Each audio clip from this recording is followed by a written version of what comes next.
శుక్లాంబరధరం విష్ణుం శశివర్ణం చతుర్భుజం ప్రసన్నవదనం ధ్యాయేత్ సర్వవిఘ్నోపశాంతయే. ఓం గం గణపతే నమ. ఓం శ్రీమాత్రే నమ. ఓం శ్రీ గురుభ్యో నమ. మా ఆది ఆస్థాలని చూస్తున్నట్టు మీ అందరికీ పేరు పేరున నా హృదయపూర్వక నమస్కారాలు. ఇప్పుడు మనం 15th ఫిబ్రవరి 2026 నుండి 21st ఫిబ్రవరి 2026 వారం రోజులు, ఈ వారం రోజులు 12 రాసుల వారికి ఎలా ఉండబోతుందో తెలుసుకుందాం. దానికంటే ముందర ఇప్పుడు మనం ఫిబ్రవరి నెలలో చెప్పుకుంటాం కాబట్టి అండి, ఫిబ్రవరి 15 నుంచి 21 వరకు అని అసలు గ్రహాలు ఎక్కడెక్కడ ఉన్నాయి, వాళ్ళు ఏ ఫలితాలు ఇస్తారు, అది ఇంపార్టెంట్. గురుడు ఉన్నాడు మిథున రాశిలో వక్రగతిలో శత్రుక్షేత్రంలో ఉన్నాడండి. సింహరాశిలో కేతువు, అలాగే కుజ చంద్రులు. కుజుడేమో యాక్చువల్గా మీకు మకర రాశిలోనే పరమోచ్చులో 23 డిగ్రీల దగ్గర ఉంటాడు. చాలా బ్యూటిఫుల్గా, చాలా ఉచ్చస్థితిలో ఉన్నాడండి ఆయన. చంద్రుడితో 15, 16 తారీఖులో కలుస్తాడు. కుజమంగళ యోగం అద్భుతం. అదే కాకుండా రవి బుధ శుక్ర రాహువులు కుంభరాశిలో ఉన్నారు. డాక్టర్స్కి పండగ. డాక్టర్స్ పండగ అంటే అర్థం ఏంటంటే డాక్టర్స్కి మంచి కాలము అని చెప్పేయచ్చు.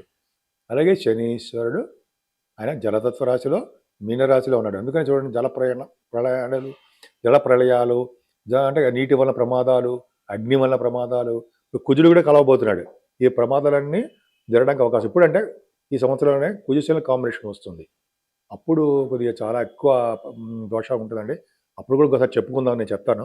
అప్పుడు ఏ ఫలితాలు అంటే ఎటువంటి రెమెడీస్ చేయాలో చెప్పుకుందాం, భయపడాల్సిన అవసరం లేదు. సో ఈ విధంగా ప్లానెటరీ పొజిషన్ ఉందండి.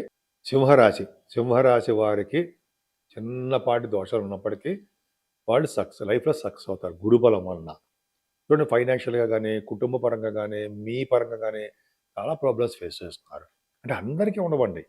వాళ్ళ జాతకంలో జరుగుతున్న దశలు బ్రహ్మాండంగా స్ట్రాంగ్గా ఉంటే గోచారం యొక్క ఫలితాలు బ్యాడ్ ఫలితాలు తక్కువగా ఉంటాయి. ఈ కుటుంబంలో ఇబ్బంది పడ్డము, ఆర్థికంగా ఇబ్బంది పడ్డము, మనస్పర్ధలు రావడము, మీకు నేమ్ అండ్ ఫేమ్ అంటూ లేకపోవడము, ఎంత కృషి చేసినా కూడా పైకి రాలేకపోవడము జరుగుతుంది. కానీ మీ తమ్ముళ్ళకి, మీ చెల్లెళ్ళకి, మీ ఐడియాలజీకి పర్ఫెక్ట్గా చెప్పచ్చు, వాళ్ళు బాగుంటారు. ఆర్టిఫిషియల్ ఇంటెలిజెన్స్ అంటుంది సరే, అలాగే ఇంటెలిజెంట్ పవర్ మీకు ఉందండి. ఈ ఆలోచన విధానం గ్రేట్, ధైర్యం ఉంటుంది, ముందుకు వెళ్ళిపోతుంటారు. అంతేకాకుండా మీకు చదువు విషయంలో, మేము తల్లిగారి ఆరోగ్య విషయంలో పర్ఫెక్ట్గా చాలా బాగున్నారు. చదువు విషయంలో ఆటంకాలు ఉండవు. మీకు బహుశా కొడుకు పుట్టడానికి అవకాశం ఉందండి. ఎవరైనా వెయిట్ చేస్తున్నారంటే డెలివరీకి సింహరాశి వాడికి కొడుకు పుడతాడు. అలాగే కొడుకుల వలన వాళ్ళకి మంచి యోగం ఉంటుంది. మీకు అంటే మీరు సాహిత్య రంగంలో కూడా మీరు బాగా రాణించడము, సంగీతము, సాహిత్యము, నృత్య కళాకారులుగా నేమ్ అండ్ ఫేమ్ మీకు ఉంటుంది. అవునా? ఖచ్చితంగా బాగుంటుందండి. ధర్మకార్యాలు, శుభకార్యాలు ఎన్నో చేస్తారు మీరు. అంతేకాకుండా కొంతమందికి పొలిటికల్ రంగంలో ఉన్న వారికి పదవులు రావడం, మంత్రి పదవులు రావడానికి అవకాశం ఉంది. ఏదైనా సింహరాశి వారికి కుజుడే రక్ష. 6వ భావంలో ఉన్నాడు. 12th హౌస్ లార్డ్ 6వ భావంలో ఉన్నాడు. అంటే చంద్రకుజులు చంద్రమంగళ యోగంలో 6వ భావంలో ఉన్నారంటే మేనమామలకు బాగుంటుంది. విదేశాలు వెళ్ళడానికి, స్టాంపింగ్ అవ్వడానికి బాగుంటుంది. మీ ఆరోగ్యము బాగుంటుంది. అంతేకాకుండా కుజుడి ప్రభావం వలన కూడా మీకు సంపదలు పెరుగుతాయి. లా రిలేటెడ్ సంబంధించినటువంటి కోర్టు కేసులు అంటే చిన్న చిన్న ప్రాబ్లమ్స్ ఉన్నాయనుకోండి, వాటిల్లో కూడా ఫేవరబుల్గా రావడానికి అవకాశము కుజుడి వలన ఉంది.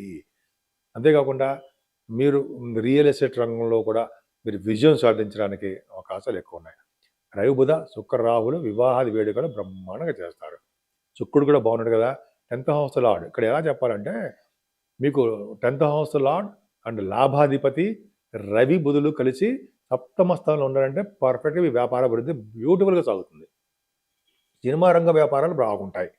శుక్రరాహులు కదా, సినిమా రంగాలు, బుధ శుక్రుల కాంబినేషను, భూములు కొనుక్కోవడాలు, వివాహ వేడుకలు కలగడాలు, ఇవి రవి బుధుల వలన ఫైనాన్స్ రంగంలో బాగా రాణించడాలు, ఈ విధంగా మీ ఇంట్లో వివాహాది వేడుకలు బ్రహ్మాండం జరుగుతాయి. కానీ మీరు చూసుకోవాల్సింది ఏంటయ్యా అంటే మీరు ఆరోగ్యం పట్ల శ్రద్ధ వహించిపోతే ఎట్లాగండి? అవునా? మీరు ఆరోగ్యంగా ఉండండి, డైనమిక్గా ఉండండి, స్ట్రెంగ్తన్గా ఉండండి, మీకు బాగా విజయం సాధిస్తారు. సక్సెస్ఫుల్గా ఉంటారు, ఎంతైనా విజయం సాధిస్తారు. ముఖ్యంగా శనీశ్వరుడు వలన మీకు ప్రాబ్లమ్స్ వస్తాయండి. మర్చిపోతూ ఉండడము, ఎక్కడైనా పెట్టిన వస్తువులు అక్కడ మర్చిపోతూ ఉండడము, సెల్ ఫోన్ మర్చిపోతూ ఉండడము, అంటే జ్ఞాపశక్తి తగ్గిపోతూ ఉండడము, బద్ధకం పెరగడము, సామాన్యమైన విషయాలండి, మనం పెద్దగా పట్టించుకోగలదు. రెమెడీస్ చేసుకోండి. మీ వ్యాపార అభివృద్ధి బాగుంటుంది. ముఖ్యంగా సాఫ్ట్వేర్ వ్యాపారము, అలాగే రియల్ ఎస్టేట్ రంగ వ్యాపారాలు సక్సెస్ఫుల్గా ఉంటాయి. కానీ మీ ఉద్యోగంలో మాత్రం చిన్న చిన్న అవరోధాలు ఏర్పడుతున్నాయి. ఉద్యోగ సాటిస్ఫాక్షన్ మీకు ఉండదు. ముఖ్యంగా సాఫ్ట్వేర్ రంగ ఉద్యోగస్తులకి మనకి ప్రాబ్లమ్స్ రావడానికి అవకాశం ఉంది. ఏదైనా గురుబలంతో మీరు అన్నీ సక్సెస్ అవుతున్నారు.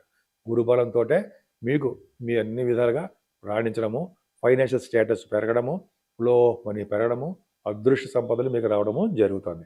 కానీ భయపడాల్సిన అవసరం లేదండి. గురుబలం బాగుంది కాబట్టి మీ అన్నయ్య గారికి బాగుంటుంది. మీరు ఎక్కువగా పూజించవలసిన దేవుడు వెంకటేశ్వర స్వామి. వెంకటేశ్వర స్వామి పూజించడం వలన సకల శుభాలు మీకు కలుగుతాయి. నా పేరు వాడ్రే ఆదినారాయణ శర్మ. మనం 7075389589లో ఉంటారండి ఫోన్ నెంబరు. మీకు మీ జాతకాలు తెలుసుకోవాలనుకుంటే మీ date of birth, time of birth, place of birth ఉండాలి. ఉంటే కరెక్ట్ యాక్యురేట్గా రిజల్ట్స్ వస్తాయండి. మీకు పెళ్ళిళ్ళు కాలేకపోయినా కొంతమంది పెళ్ళిళ్ళు ఆలస్యం అవుతూ ఉంటాయి. ఎందుకు అనేది జాతకంలో కూడా ఉంటుంది. ఎప్పుడు అవుతుంది అనేది కూడా చెప్పచ్చు. అలాగే ఉద్యోగాలు కూడా ఎప్పుడు వస్తాయి. చాలామంది చెప్పినప్పుడు ఉద్యోగాలు కూడా వచ్చే ఉంటాయి. సరే పక్క పడదాం చెప్పుకోకూడదు కానీ బట్ ఉద్యోగాలు గురించి కానీ లేకపోతే ఇంకా చాలా సమస్యలు ఉంటాయి కదా చిల్డ్రన్ విషయంలో కానీ ఇలా చాలా రకాల సమస్యలు జాతకంలోనే తెలుస్తుంటుంది. 99% మనం చెప్పడానికి అవకాశాలు ఉంటాయని చెప్పవచ్చు. జాతకం చూసి చెప్పచ్చు. మీరు ఒకవేళ మీరు తెలుసుకోవాలనుకుంటే ఈ కింద నెంబర్కి ఫోన్ చేయండి. 7075389589 ఆల్రెడీ స్క్రోల్ అవుతుంది. ఇది సరిపోతుందండి. సరే అంతేకాకుండా ఇవే కాకుండా మన ఆది ఆస్తుల నుంచి కూడా మనం వాస్తు సంబంధించినటువంటి ఇవి కూడా మనం చెప్తూ ఉంటామండి. సమస్యలు సమాధానాలు ఉంటాయి. కొన్ని డౌట్స్ ఉంటాయి చెప్తాము. ఫారిన్ కంట్రీస్ కూడా అప్పుడప్పుడు ఫోన్ చేస్తుంటారు.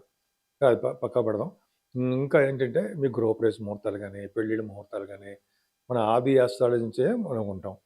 మీరు తెలుసుకోవాలనుకుంటే ఒకవేళ నేను ఫోన్ నెంబర్లో నేను ఎంగేజ్ వచ్చినా అది ఇలా నేను షూటింగ్స్లో ఉన్న ఫోన్ లిఫ్ట్ చేయను సైలెంట్లో పెడతా.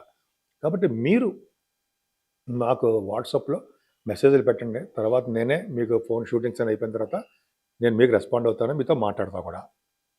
సో అంతే తప్ప వేరే వాళ్ళు పక్కన ఇంకోటి మీడియేటర్స్ వాళ్ళు ఎవరో ఉండరు. నేనే స్ట్రైట్ మీతో మాట్లాడడానికి అవకాశం ఉంటుంది.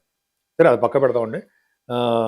ఇప్పుడు మనం ఈ మేషరాశి నుంచి ఆల్మోస్ట్ మీనరాశి వరకు 12 రాశుల వారికి పరిష్కార మార్గాలు ఏమైనా ఉన్నాయా? గ్రహాల యొక్క ప్రభావము వలన దుష్ఫలితాలు ఉన్నప్పుడు చిన్న చిన్న పరిష్కార మార్గాలు మన ఇంట్లోనే చేసుకునే పరిష్కార మార్గాలు ఉన్నాయా? ఉన్నాయి. సో ఒకటండి పరిష్కార మార్గాలు ఉన్నాయి. కానీ ఆ పరిష్కారం చేసేసుకున్నంత మాత్రాన అవన్నీ ఒకేసారి సమస్యలు తొలగిపోవు. అది కరెక్ట్ అది ఖచ్చితం. మన యొక్క చేసినటువంటి జాతకాల ప్రకారము ఆధారపడి నెమ్మదిగా తగ్గుతాయి. కానీ పరిష్కారం చేయడం వలన ఒక సమస్యకి ఏమైనా మనం పూజ చేయడం వలన దోషాలు తగ్గడానికి చాలా అవకాశాలు ఉన్నాయండి. అంటే మనకి అవాంతరాల నుంచి భగవంతుడు కాపాడుతూనే ఉంటాడు. చెడు ఫలితాల నుంచి భగవంతుడు కాపాడుతూ ఉంటాడు. ఇప్పుడు చూడండి శనీశ్వరుడు ఉంటాడు, అష్టమ శని అంటాము, ఏలినాటి శని ప్రభావం అంటాము, అర్ధాష్టమ శని అంటాము. ఈ రాశులు అంటే సింహరాశికి కానీ లేకపోతే ధనురాశి కానీ కొంతమంది ఉంటారు కదండి. కుంభరాశి, మీనరాశి, మేషరాశి వీళ్ళందరూ కూడా శని ప్రభావంలోనే ఉంటారు. శని వల్ల వచ్చే దోషాల వలన కాబట్టి కొంతమందికి బాగా మంచి చేస్తాడు. కాకపోతే ఏంటంటే శని 7 శనివారాల పూట మనం మన ఈ రాశుల వాళ్ళు తప్పకుండా శనీశ్వరుని పూజించడం తప్పకుండా చేయాలండి. తిరునల్లారు అనే ఊరు వెళ్ళడము, అయితే మన ఊళ్ళోనే దేవుడిని దర్శించుకోవడము, స్వామివారికి మీకు చెప్పాల్సిన అవసరం లేదనుకోండి. ఆ పూజలు చేసుకోవడం వల్ల అంటే ఆంజనేయ స్వామివారిని మన ఇంట్లోనే పూజించడం వల్ల, వెంకటేశ్వర స్వామివారికి అఖండ దీపారాధన చేయడం వల్ల, శివాభిషేకాలు చేసుకోవడం వల్ల కూడా మనకి దోషాలు చాలా మటుకు పరిహారం అవుతాయని చెప్పవచ్చు. అంతేకాదండి మనం ఈ శనీశ్వరుడి పూజలే కాదు మనకి ఈ వారం మొత్తం కూడా శివుడికి అభిషేకాలు చేసుకోవడం అంటే శివరాత్రి మహాశివరాత్రి వస్తుంది. అది కూడా 15వ తారీఖుని ఆ శివరాత్రి చేసుకోవడం అంటే ఆ రోజు శివుడికి మహాశివుడికి మహేశ్వరుడికి మనం మారేడు దళాలతోటి అభిషేకాలు మారేడు దళాలతోటి పూజలు అభిషేక కార్యక్రమాలు ఇవన్నీ చేసుకోవడము, ఉపవాసం ఉండడము, ఆ రోజు రాత్రి శివపార్వతుల కళ్యాణం చేయించుకోవడము, అంతేకాకుండా ఆ రోజంతా జాగరణ ఉండడము అంటే దీక్షగా జాగరణ ఉండడము, బ్రహ్మచర్యం పాటిస్తూ నేల మీద అక్కడ మనకి కన్వీనియంట్ కొన్ని చోట్ల పడుకోవడము చేయడం వలన మనకి శివలోక ప్రాప్తి కలుగుతుందని, శివుడి యొక్క ఆశీస్సులు కలుగుతాయని బోళాశంకరుడు అంటారు కాబట్టి శివుడిని మనకి త్వరగా అనుగ్రహిస్తాడని చెప్పి మనకి శాస్త్రాలు చెప్తున్నాయి. కాబట్టి జన్మానికో శివరాత్రి అంటారు సరే ఇదే. మన జన్మలో కనీసం ఈ ఒక్క రోజైనా ఉపవాసం ఈ కార్యక్రమాలు చేస్తే చాలా మంచి ఫలితాలు వస్తాయని, ఉత్తమమైన జన్మ వస్తుందని చెప్పి శాస్త్రాలు చెప్తూ ఉంటాయి.